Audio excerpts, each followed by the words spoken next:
अब आगे हम बढ़ते हैं एप्लीकेशन की तरफ, लेकिन एप्लीकेशन आपको मैं यहीं पर लिखना सिखा दूंगा। मैंने पहले बताया आपको कि हमारे यहाँ बिहार में एप्लीकेशन वर्ड बहुत पॉपुलर है, लेकिन आपको मालूम है कि एप्लीकेशन कोई वर्ड ही नहीं होता है। जनरली जो है हम लेटर बोलते हैं। ये जो लेखन ड्राफ्टिंग जो होती है ना, ये लिखने वाली फॉर्मल लेटर होता है या इनफॉर्मल लेटर होता है।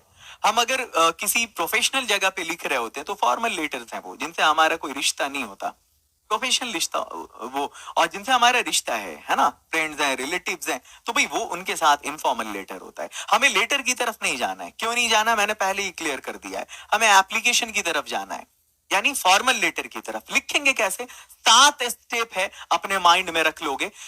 अगर इस तरीके से तुमने सजा दिया अपने एप्लीकेशन को, तो यकीन रखो कि जो एग्जामिनर है ना तुम्हारा, 5 नंबर से कम नहीं देगा बेटा। एक तो जो मैं बता रहा हूं एप्लीकेशन वही आएगा, अगर नहीं। और पता है एप्लीकेशन में कितना गेस किया मैंने? सिर्फ एक या 2 ओनली। तो बता रहा हूं वो आएगा। जो नहीं आएगा तो फॉर्मेट ये लिख देना। कैसे फॉर्मेट लिखेंगे वो भी बताऊंगा। पहले गेस किया हुआ क्वेश्चन। सबसे पहले तरीका देखो, address and designation of the concern person. जिस बंदे को हम लिखने जा रहे हैं पहले हम उसके बारे में लिख देंगे। उसका एड्रेस, जो भी एड्रेस है, सपोज अब अपने कॉलेज का एड्रेस लिख दो, फलाना कॉलेज, ठीक है, और जगह का नाम भी लिख दो। सपोज एएन कॉलेज पटना, उसका पिन कोड लिख दो, है ना, to the principal A N College Patna और 80001। डेट लिख दो उसके ठीक नीचे, एक लाइन का गैप दोगे, फिर डेट लिख दोगे उसके नीचे। एग्जाम का जो दिन होगा वो दिन वाला डेट होगा। उसके बाद सब्जेक्ट लिखोगे, किस विषय में, तो ज्यादा नहीं, बस फॉर लिखोगे। आगे जिस विषय में है, छुट्टी के लिए तो फॉर लीव, ठीक है, किस चीज के लिए, तो for deplorable condition of road. For लिख के आगे जो लिखना है लिख दो। फॉर फी कॉन्सेशन, कुछ भी आगे। For permission to organise a sports competition, कुछ भी आगे चलो। सैल्यूटेशन, इसमें वही ऑनरेबल सर या रेस्पेक्टेड सर, ये 2 यूज करोगे। क्या? ऑनरेबल सर या रेस्पेक्टेड सर। अगर हेड मास्टर होगा तो फिर वहां पे सर होगा। हेड मिस्ट्रेस होगा तो फिर वो क्या बोलते हैं, मैम होगा, मैम हो जाएगा, ठीक है। बॉडी लिखोगे। असल एप्लीकेशन यही होता है। आपको इस 4 स्टेप के लिए कोई मेहनत नहीं करनी है, फॉर्मेट से काम चल जाएगा। इस 2 स्टेप के लिए कोई मेहनत नहीं करनी है, फॉर्मेट से काम चल जाएगा। और फॉर्मेट आपको 3 नंबर देगा, बॉडी आपको 2 नंबर देगा। ये जो बॉडी है आपका, इसमें क्या लिखेंगे, ये बॉडी में क्या लिखेंगे, ये अब मैं आपको बताने जा रहा हूं अगली स्लाइड पे। ये देखें। अच्छा, इंपॉर्टेंट नोट अपने माइंड में रख लें आप। There must be a gap of 1 line between each step. हर स्टेप के बीच में 1 लाइन का गैप होना चाहिए और सारा स्टेप लेफ्ट साइड से लिखा होना चाहिए। आज से पहले अगर अब तक आपने एप्लीकेशन सीखा है कि दाईं तरफ भी कुछ कुछ चीज लिख दी जाए, या हम देखते हैं कि बहुत सारे गांवटी बच्चे लोग ऐसे लिखते हैं या टीचर्स उनको पढ़ा देते हैं, गांव घर में मैंने खूब देखा है, दिनांक फलाना ऐसे लिख देंगे और यहाँ पर जो है सो वो एड्रेस वैड्रेस लिख देंगे। गलती से भी ऐसा नहीं करोगे। इंटरनेशनल फॉर्मेट बता रहा हूँ, ये मॉडर्न तरीका जो है एप्लीकेशन लिखने का। जो भी बड़े पब्लिकेशन को पढ़ोगे वो ऐसा ही बताते हैं। देखो यहाँ जो बड़े बड़े राइटर्स हैं इंग्लिश के, फॉरेन राइटर्स सब, there must be a gap of 1 line between each step. पहली चीज ये कि हर स्टेप के बीच में 1 लाइन और सारा स्टेप बाईं तरफ से लिखना है। सैल्यूटेशन और बॉडी के बीच में गैप नहीं रखना है। कहां कहां पे गैप नहीं रखना है? ये जो सैल्यूटेशन है ये और इसकी बॉडी, इसमें गैप नहीं रखोगे। यानी ऐसा नहीं कि इसके बाद फिर 1 लाइन छोड़ के तब बॉडी लिखोगे, इसके साथ बॉडी होगी, बाकी सब में 1 लाइन का गैप दे दोगे। हमारे पास स्पेस कम है और हमें पूरा एप्लीकेशन लिखना है, इसलिए हमने सबको एक साथ यहाँ पे एडजस्ट कर दिया। एप्लीकेशन फॉर लीव, छुट्टी के लिए एप्लीकेशन। सबसे पहले मैंने क्या बताया कि जिसको लिखना है उसका एड्रेस कर दो, हो गया यहाँ पर। फिर मैंने क्या बताया, डेट आ गया यहाँ पर। फिर मैंने क्या बताया, सब्जेक्ट आ गया यहाँ पर। अब देखो, एड्रेस लिख दिया गया, फिर उसके बाद डेट 8 फरवरी 2023, सपोज इस दिन आपका एग्जाम है। इसके बाद है सब्जेक्ट, तो 2 दिन की छुट्टी के लिए। ऑनरेबल सर या मैम, ये आपका सैल्यूटेशन हो गया। हमने क्या लिखना शुरू किया, विथ ड्यू रेस्पेक्ट, कितना छोटा है, 2 लाइन का है बस ये। With due respect I beg to state that, सविनय निवेदन है, मैं आपसे बताना चाहता हूँ, I am not in a state to attend the class, कि मैं इस स्थिति में नहीं हूं कि मैं क्लास अटेंड कर सकूं। एज आई एम डाउन क्योंकि मैं डाउन हूं, मतलब डाउन मीन्स अच्छा फील नहीं करना, लो फील करना, due to the viral fever. Down मतलब तबीयत खराब है, लो फील करना फिर कुछ और हो गया, वो मेंटल कंडीशन हो गई। I am down due to the viral fever, viral fever की वजह से मेरी तबीयत ठीक नहीं है। I have been advised by our family doctor, मुझे मेरे फैमिली डॉक्टर ने एडवाइस किया है that I have to take proper rest for at least 2 days, कि मैं 2 दिन के लिए प्रॉपर रेस्ट करूं।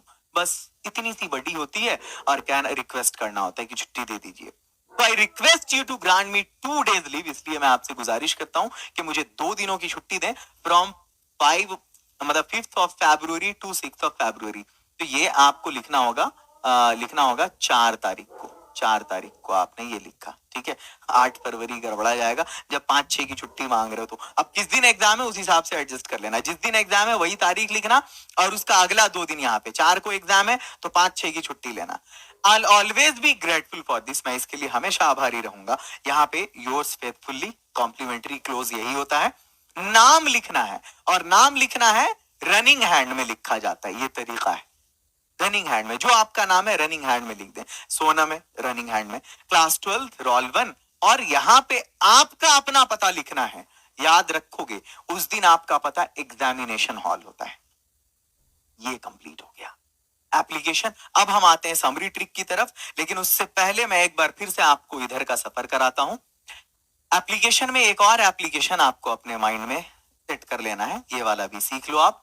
Right a letter to the editor of a newspaper, newspaper के एडिटर को आपको एक लेटर लिखना है, और उनको ये एक्सप्लेन करना है जो डिप्लोरेबल कंडीशन है, जो खराब कंडीशन है रोड की आपके क्षेत्र में।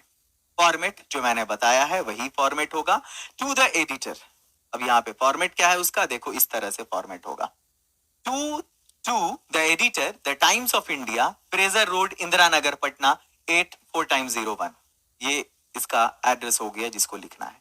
Date 4 February 2023। Subject to draw attention toward the deplorable condition of road, मतलब ध्यान आकृष्ट करना रोड के खराब कंडीशन की। उसके ठीक नीचे यहाँ पे सैल्यूटेशन ऑनरेबल सर, और फिर बॉडी ऑफ द टेक्स्ट जो आपको लिखना है वो आप यहाँ पर लिखिए। यहाँ पे complimentary close, your sincerely Sonam, examination hall. Okay, अब लिखना कैसे है भाई, मैंने लिख के भी बता दिया है। To the editor the Times of India, Fraser Road, Indira Nagar, Patna 8 4 0 1। Date 4 February 2023। Subject to draw attention toward the deplorable condition of road. उसके बाद क्या है, honourable sir, honourable sir through the column of your newspaper, आपके newspaper के column के जरिए I would like to draw the attention of the concern authorities towards the bad condition of the road in our locality. जो concern authority हैं, अधिकारीगण हैं, उनका ध्यान मैं अपने एरिया के खराब रोड की तरफ आकृष्ट करना चाहता हूं। The condition of road is deplorable with countless spot holes, road की हालत बहुत खराब है और बहुत ज्यादा उस पे गड्ढे हैं। मोर ओवर, साथ ही things gets even worse during the rainy season when potholes are not visible due to the poor drainage system of the area, and the area becomes heavily accident prone। और इससे भी आगे बढ़कर ये कि हालात और तब बुरे हो जाते हैं बरसात के मौसम में जब पुअर ड्रेनेज सिस्टम की वजह से वो पॉट होल नहीं दिखते और एक्सीडेंट खूब होता है। The residents are facing a lot of inconvenience due to the road condition. सड़क की स्थिति को लेकर हमारे एरिया के जो लोग हैं वो बहुत मतलब जो है प्रॉब्लम फेस कर रहे हैं। On behalf of the residents of Ranipur, Ranipur गांव का नाम है, वहां के निवासियों की तरफ से आई हम्बली रिक्वेस्ट यू, मैं आपसे गुजारिश करता हूं कि इस इंफॉर्मेशन को पास करें कंसर्न अथॉरिटी को, ताकि आपके ऑर्गेनाइजेशन के इन्फ्लुएंस के कारण जो है हमारा काम आसानी से हो जाए। मैं उम्मीद करता हूं कि आप हमारे एरिया के लोगों का जो है वो की बात को रखेंगे।